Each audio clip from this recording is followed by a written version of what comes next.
1971 war जो हुआ था और इंडिया ने बांग्लादेश को लिबरेट कराया था, इंडिया वो वॉर जो है जीती थी and it came out victorious. But उस वॉर में हमने एक बहुत बड़ी चीज और बहुत बड़ा मौका भी खोया, जो कि था कि हमने चिकन नेक कॉरिडोर का इशू उस वक्त जब हमारा अपर हैंड था तब हमने एड्रेस नहीं किया। और यही चिकन नेक कॉरिडोर, जिसको हम सिलीगुड़ी कॉरिडोर के नाम से भी जानते हैं, वो अब गले की हड्डी बन गया है given it's strategic importance of location. जहां पर चाइना तो इंट्रूजन की कोशिश कर ही रहा है लगातार, बट उसे प्रोटेक्ट करना, ये जो 25 किलोमीटर स्ट्रेच करता हुआ कॉरिडोर है, बहुत जरूरी है इंडिया की सिक्योरिटी और कनेक्टिविटी मेंटेन करने के लिए। क्योंकि अगर ये कॉरिडोर चोक होता है तो इंडिया मेनलैंड की कनेक्टिविटी नॉर्थ ईस्ट से खत्म हो सकती है।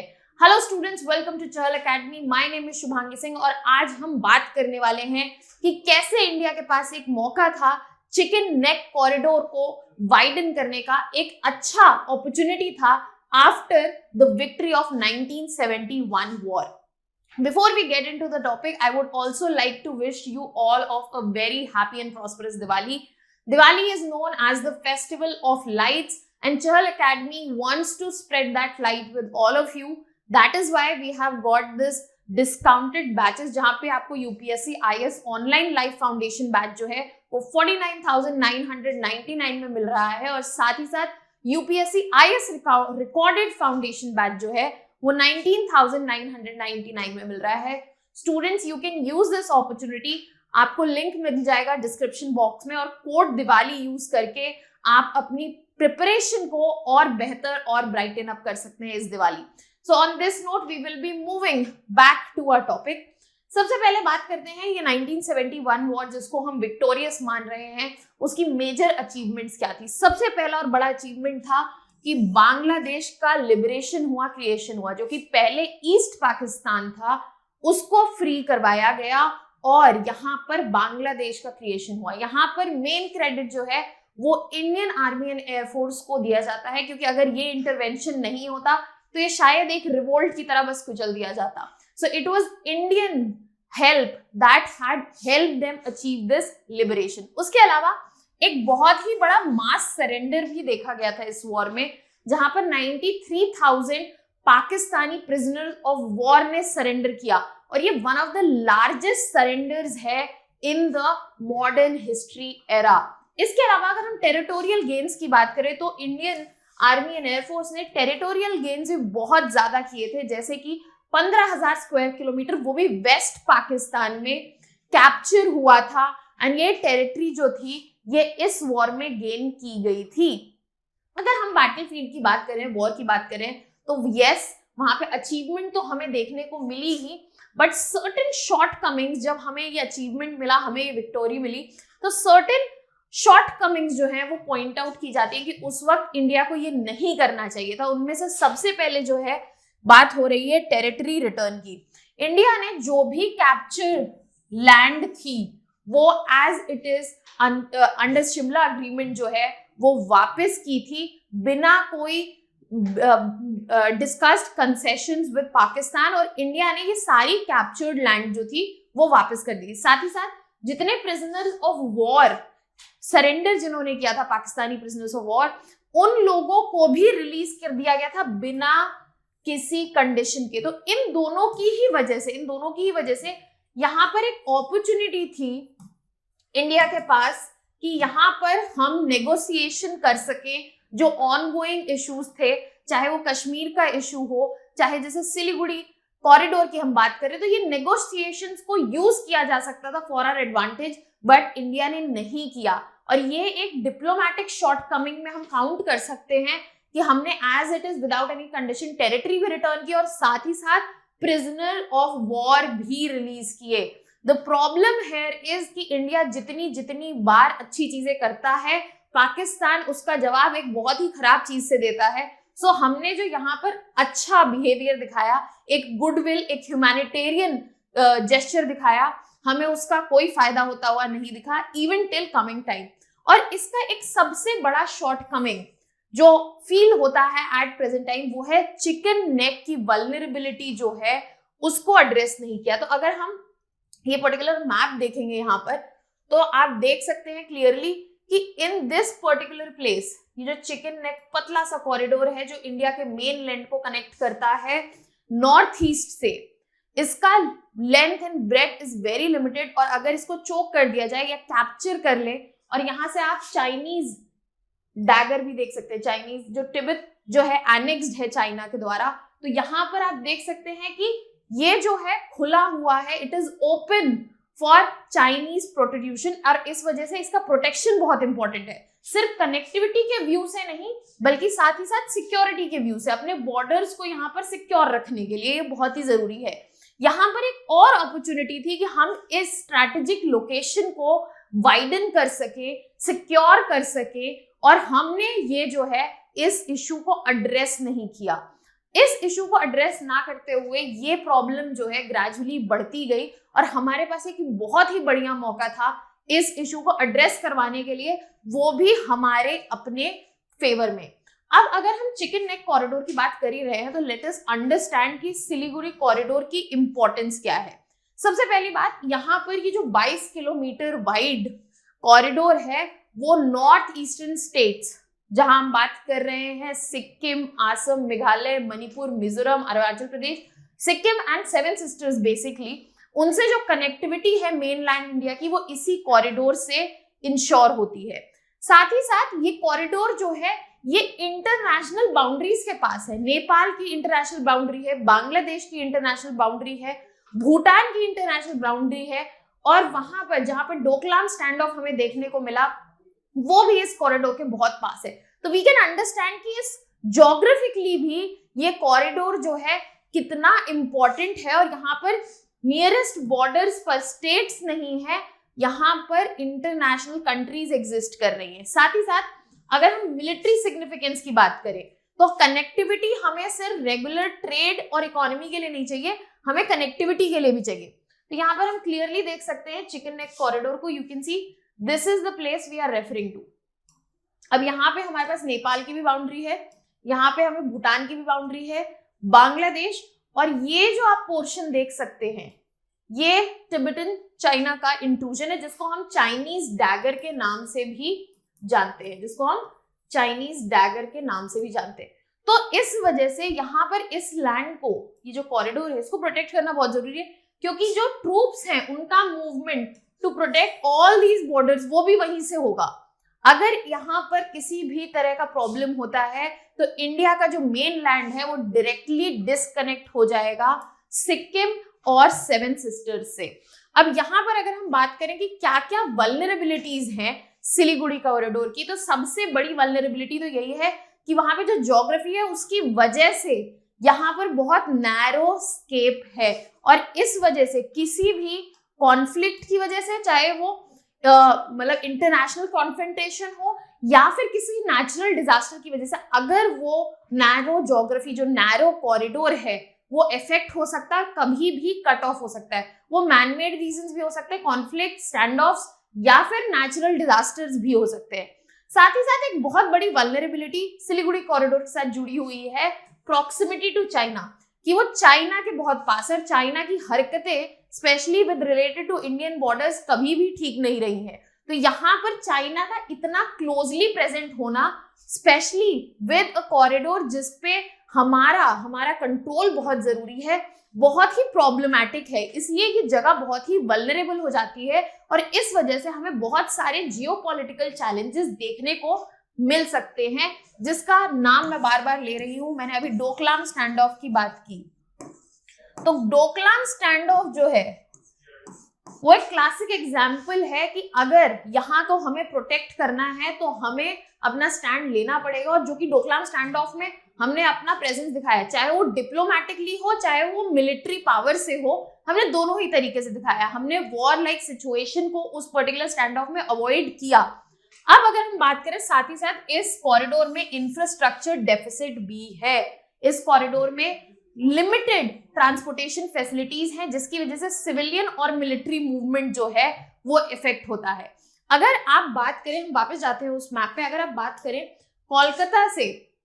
कोलकाता से by road to come to north eastern state, यहाँ पर अगर गुवाहाटी की भी बात कर ले तो जो ट्रैवल टाइम है that is more than 20 hours. But अगर हम यहाँ से डायरेक्ट बात करें तो इट इज लिमिटेड, यहाँ पर 5 घंटे का ही समय लगता है। तो यहाँ पे ऑप्शंस बहुत सारे हैं जिनके बारे में हम एंड में बात करेंगे, बट स्ट्रैटेजिकली बहुत इंपॉर्टेंट है सिलीगुड़ी कॉरिडोर और इसकी वल्नरेबिलिटी भी बहुत ज्यादा है। इस वजह से बहुत इंपॉर्टेंट था 1971 के वॉर में कि हम इसकी वल्नरेबिलिटी को ध्यान रखें और इसकी इंपॉर्टेंस को भी ध्यान रखें और इसके लिए कोई नेगोशिएशन किया जाए ताकि हमारी प्रॉब्लम सॉल्व हो सके। बट ऐसा कुछ भी देखने को हमें नहीं मिला। अब सवाल ये है कि आखिर इंडिया ने ऐसा किया क्यों? क्या ऐसा हुआ कि इंडिया ने अपनी विक्ट्री को यूज ही नहीं किया कि वो सिक्योर कर सके, टाइटन कर सके सिलीगुड़ी कॉरिडोर को या फिर वाइडन कर सके वहां पे जो सिक्योरिटी, कुछ भी ऐसा क्यों नहीं हुआ? ऐसा तो नहीं है अगर आज हम इस बारे में बात कर रहे हैं तो उस वक्त ये क्वेश्चन नहीं आया होगा, बट कुछ तो रीजंस रहे होंगे कि the government that was headed by Indira Gandhi at that time, उन्होंने डिसाइड किया कि नहीं, ये इस वक्त हम एड्रेस नहीं करेंगे। तो अगर हम रीजंस की बात करें तो एक सबसे बड़ा रीजन जो कोट किया जाता है दैट इंदिरा गांधी गवर्नमेंट वो प्रायोरिटाइज करना चाहती थी ह्यूमैनिटेरियन और डिप्लोमेटिक गोल्स को। उनका ये था कि टेरिटोरियल एक्सपेंशन से फायदा नहीं होगा, we should focus on being a मसीहा, वी शुड बी अ मसीहा फॉर स्मॉलर नेशंस, एंड वो हमें लुकअप करे और ये एग्जाम्पल सेट करेगा कि इंडिया जो है वो एक पीसफुल कंट्री है, वो डायलॉग्स में विश्वास रखता है, डिप्लोमेटिक रिलेशंस में विश्वास रखता है और वो टेरिटोरियल एक्सपेंशन पे विश्वास नहीं रखता है। It is not that kind of country. तो इंडिया जो है अपनी इमेज एक पोर्ट्रे करवाना चाह रही थी वहां पे। इंदिरा गांधी गवर्नमेंट का इंटेंट जो था ये था और ये डिसीजन जो लिया गया उसका मेन एम्फेसिस था कि भाई रीजनल स्टेबिलिटी जो है वो बनी रहे। अगर हम बांग्लादेश से, जो एट प्रेजेंट बांग्लादेश है वो लिबरेट तो हो ही गया था, उसे स्टार्टिंग में ही as a super power present कर रहे हैं कि हम रीजनल पावर हैं, तो एक बिटरनेस रह सकती है जो कि हमें लॉन्ग टाइम में इफेक्ट करेगी। अब जैसा कि अटल बिहारी वाजपेयी ने कहा था कि आप अपने दोस्त तो बदल सकते हैं बट अपने नेबर्स को नहीं बदल सकते। तो बांग्लादेश हमारा नेबर था, अब नेबर हो गया है तो इसका ध्यान लॉन्ग टर्म तक रखना है। तो यहाँ पर किसी भी तरह की एनिमोसिटी को प्रमोट नहीं करना चाह रहे थे। दैट इज वाई यहाँ पर फोकस रहा कि हम जो अपने एजेंडाज हैं, अगर सिलीगुड़ी कॉरिडोर को बढ़ाना है तो टेरिटोरियल एक्सपेंशन तो करना पड़ेगा। और एक्सपेंशन किस तरफ होगा? अगर बांग्लादेश वहां पर क्रिएट हुआ है, न्यूली क्रिएटेड स्टेट है, तो उनकी तरफ हमें पुश करना पड़ेगा। तो इंडिया ऐसा बिल्कुल नहीं करना चाहता था। फर्स्ट रीजन ये था कि भैया हम दिखाना चाहते हैं कि स्मॉलर नेशंस के हम करता धरता हैं और यहाँ पर हम कोई एक्सपेंशनिस्ट पावर नहीं है, हम किसी के ऊपर राज हुकूमत, अपना टेरिटोरियल एक्सपेंशन नहीं चाहते। उसके अलावा अभी जो बांग्लादेश बनाया है उसके साथ पंगे नहीं लेने थे, दुश्मन नहीं बनाना था। अगर किसी तरह का रीअरेंजमेंट या रीड्रॉइंग ऑफ बॉर्डर्स होता बांग्लादेश के साथ, इसकी वजह से लॉन्ग टर्म बिटरनेस आ जाती, खटरपटी चलती रहती। इतना करने के बाद भी इंडिया को काफी बैकलैश मिलता रहता है, अप एंड डाउन। उसने अपने बांग्लादेश के रिलेशंस के साथ काफी समय देखे हैं। अगर ये स्टेप तब ले लिया होता तब तो पिक्चर ही बहुत अलग होती। तो यहाँ पर इस लॉन्ग टर्म सोच के साथ इंडिया ने यहाँ पर इस चीज पे फोकस नहीं किया, इस चीज को यूज नहीं किया। और भी बहुत सारे रीजन थे। दूसरा रीजन था कि इंडिया जो है मेंटेन करना चाहती थी अपनी इमेज कि हम एक पीस लविंग नेशन है और इंडिया जो है बिड कर रही थी एक परमानेंट सीट के लिए इन यूएनएससी। अब यूएनएससी सिक्योरिटी काउंसिल, जो यूएन सिक्योरिटी काउंसिल, अगर उस वक्त इंडिया ने ये एक्सपेंशनिस्ट अप्रोच ले ली होती और नहीं दिखाया होता तो शायद इंडिया का जो मोटिव था यहाँ पर अपनी इमेज दिखाने का वो फुलफिल नहीं होता और यहाँ पर जो परमानेंट सीट थी वो भी कॉम्प्रोमाइज होती।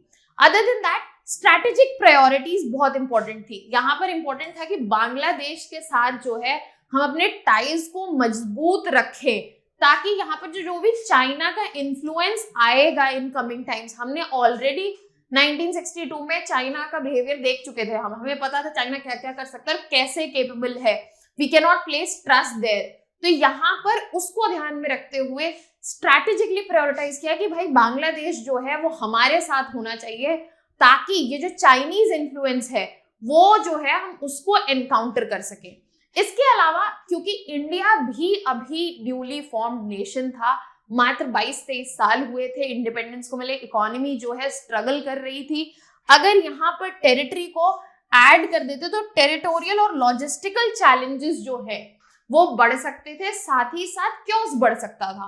तो इन सब चीजों को ध्यान रखते हुए सिलीगुड़ी कॉरिडोर के वाइडनिंग या सिक्योरिटी पर एम्फेसिस नहीं डाला, क्योंकि अगर सिलीगुड़ी कॉरिडोर का इशू को एड्रेस करना था तो टेरिटरी तो हमें ऐड करनी पड़ती, और टेरिटरी ऐड करनी पड़ती तो बहुत सारे इश्यूज आते, जैसे कि बांग्लादेश के साथ एनिमोसिटी, इंडिया का एक एक्सपेंशनिस्ट रूप देखने को मिलता जो इंडिया पोर्ट्रे नहीं करना चाहता था, इंटरनेशनल बैकलैश भी मिलता। तो इन सब को अवॉइड करने के लिए India decided to not take up that issue, but it has created a lot of problems for the longest time. साथ ही साथ 1971 के वॉर में और भी मिस्ड अपॉर्चुनिटीज जो हैं वो देखी गई, सिर्फ सिलीगुड़ी कॉरिडोर नहीं था, सबसे बड़ा एक और इशू था इमिग्रेशन इशू। ईस्ट पाकिस्तान से, और जो कि अब बांग्लादेश हो चुका है, जितने इमिग्रेंट्स का मूवमेंट था बांग्लादेश से इंडिया की तरफ, इलीगल इमिग्रेंट्स का, इस इशू को एड्रेस किया जा सकता था, बट अगेन ये अपॉर्चुनिटी मिस की गई। अगर ये इशू तब एड्रेस होता तो शायद फ्यूचर प्रॉब्लम्स जो हमें अभी देखने को मिल रही हैं रिलेटेड टू इलीगल इमिग्रेशन वो नहीं देखने को मिलती।